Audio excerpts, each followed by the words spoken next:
Hello everyone and welcome to Airport, Season 2, Episode 2. And as you saw from Episode 1, I landed safely here at Fjelmark Field. I just love this type of airport here, rustic, with the Marston matting runway and the grass all around, and some vintage hangars and control tower and terminal building. Just my kind of place for sure. Unfortunately, I'd sent the owners some questions to get some more personal information about the airport, and I have not received any information back at this time, so I'm going to have to go ahead with my video here. I don't want to get too far behind, and I hope that they contact me soon. If they do, I will do another video on this place because it is very cool, but I'll give you what I have found on SL Aviation wiki page, and that's a good resource. And I do encourage all airport owners to update their pages on there. If you haven't already, I try to keep GenSil updated on there as much as I can because people do use that as a resource to get information about your airport. So it's worth your time to update the information and put some pictures up there too. Not only for current, but also for historical references. Okay, Fjelmark Field is a public airfield located in the Jotnar region on eastern Blake Sea. It's as far east as you can go on the Blake Sea. So here's what they say about the runway. Runway 090, do not descend too early below 90 meters because there is a house on a hill 2 regions before. Once that house is behind you, you can descend without a problem. You will need to use brakes, otherwise some surprise can await you. SB09 water landing along the south region border and then float to the harbor. Fjelmark Field is also a GTFO hub. Any aircraft will fit if it's not too wide of a wingspan, and they also accept seaplanes. Heavy Metal Aviation is based at Fjelmark, and currently they have no scheduled services operating from Fjelmark Field. However, charter flights may be available upon request. It's a public res zone, and they have refueling stations for Kelly Fuel, Danny Aircraft, DSA Aircraft, TBM Aircraft, Global Fuel System, GFS. As I said, it's a very vintage type airport, rustic, regional type local airport. I'll scan around here and give you one last view of this beautiful place as we prepare for takeoff.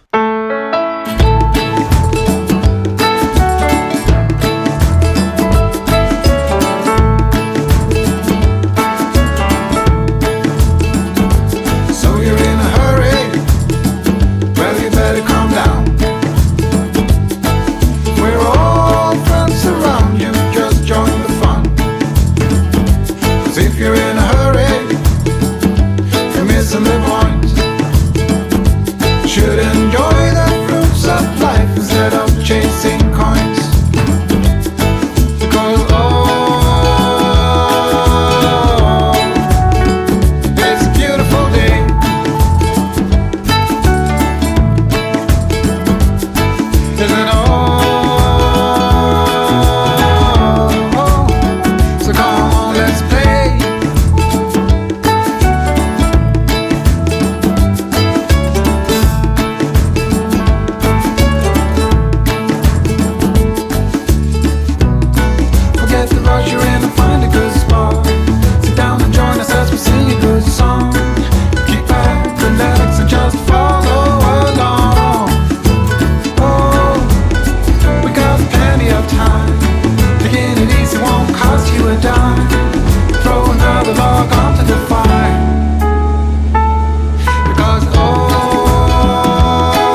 Recently, we remember the passing of one of the SL sailing and aviation community's most influential people, Mark Twain White.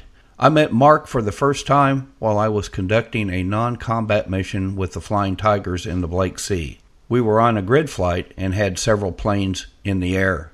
We unknowingly caused some disruption to a sailing event. Mark IM'd me about it. He was very polite and diplomatic. He offered me membership in the group so I could receive notices about sailing activities in the Blake Sea and plan our activities around that.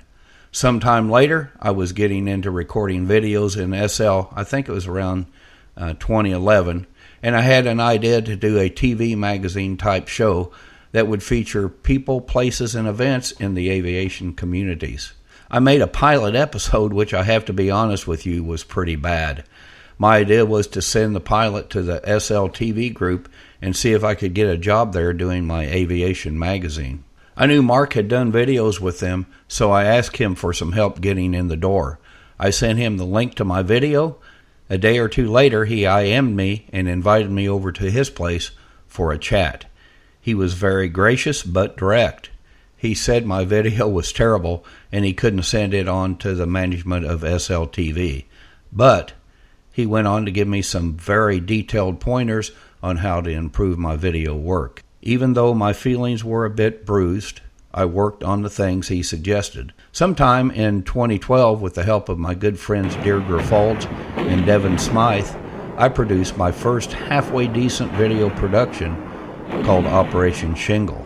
With the experience I gained from that, I made issue 1 of SL Aviation magazine in 2012. A few days after posting that video, Mark IM'd me to congratulate me. During that conversation, I asked him if he would be willing to do a video interview, and immediately he said yes. I released that video as SL Aviation Magazine Episode 4, Parts 1 and 2. Here are a few clips from that interview. You can view the entire interview by clicking the link above or in the description. Okay, I'm here at Santa Catalina Sim with Mark Twain White, owner of Hollywood Airport. How you doing today, Mark? I'm doing great. Glad to welcome you here and looking forward to visiting with you. Well, it's always a pleasure to be here. Always enjoy my stays here and flights in and out. I started flying here pretty close to when you first opened, I think. And exactly when was that? I was January 2009, this became an airport. Prior to it being an airport, Santa Catalina Sim was part of our sailing race course area for the United Sailing Sims. That's kind of an interesting story too. You're sitting on one of the 4 original homestead sims in Second Life. We had Starbridge Yacht Club up in Hollywood, and we're just doing our racing around the island. And back in 2007, I think it was. No, I think it was earlier than that, 2005 or 6. I went to Linden Lab and said, hey, you know, we see you have these void sims out there. Sometimes they're great to sail on when scripts are turned on. Other times they're not if scripts are turned off. And there's always these band lines that extend to them. Wonder if you might consider selling us at a reduced price, a reduced number of prims on some sims that we could use for sailing. In other words, more of a horizontally organized sim instead of a vertically that can handle lots and lots of people, but it's not that big. We negotiated with them about 4 months, and they came out with this pilot project where they sold us 4 what were then essentially void sims, and we started having racing in there, and eventually they developed that into a full bore product, which is now known as the Homestead. So Santa Catalina here was one of the original 4 homesteads. That's pretty. You've mentioned about the agreement with Linden Labs and the Blake Sea and all. Tell us exactly how does that work? Well, my main interest in the past, not now, but in the past, was helping develop the sailing community in Second Life. That's why Hollywood had the very first yacht club, Starboard Yacht Club, and we've been involved. Meaning my business partner Nebra Medici and I, have been involved in helping build that community and have been leaders in that community, although not as much right now. But because of that activity going on, we caught the attention of Linden Lab, and Jack Linden approached Neber and I and said that he wanted to work with us because he thought the sailing community was dynamic, and Linden Lab was seeking out dynamic, mature communities to help. And the result of all that was the founding of the Blake Sea, which was part of what Linden Lab brought to the table in that commitment, with the first off 36 sims, and now I think it's over 40 sims that the United Sailing Sims, the 12 owners that are around it, have wrapped around. Now the SL Sailing is bigger than the United Sailing Sims or the Blake Sea, but certainly we make a major part of that, and have worked with Linden Lab over the last few years to make the Blake Sea a fun and successful place to enjoy sailing. Yeah, and it sure is, and naturally a good place to fly as well. Right. What makes good sailing makes for good aviation. Yeah. In Second Life terms. Yes, that's true. So, and we've went through a lot of changes with that, and some hard times, and it seems like server-side changes are always taking place. And so, how do those affect you? How have they affected you in the past? What improvements have you seen with that? Or we're like everyone else. A year ago, we were ready to walk. Nobody was happy. The sim crossings were horrible. I mean, if you want to just sit there and dance at a club, maybe you could get away with it. But what is that guy doing? He's got her in reverse. He certainly. I think he's going to hit us. Oh no. Okay, so that's my tribute to Mark Twain White, a good friend and someone who actually changed my life here in Second Life, and I'm sure he changed a lot of people's lives here, as well as changing the landscape of Second Life.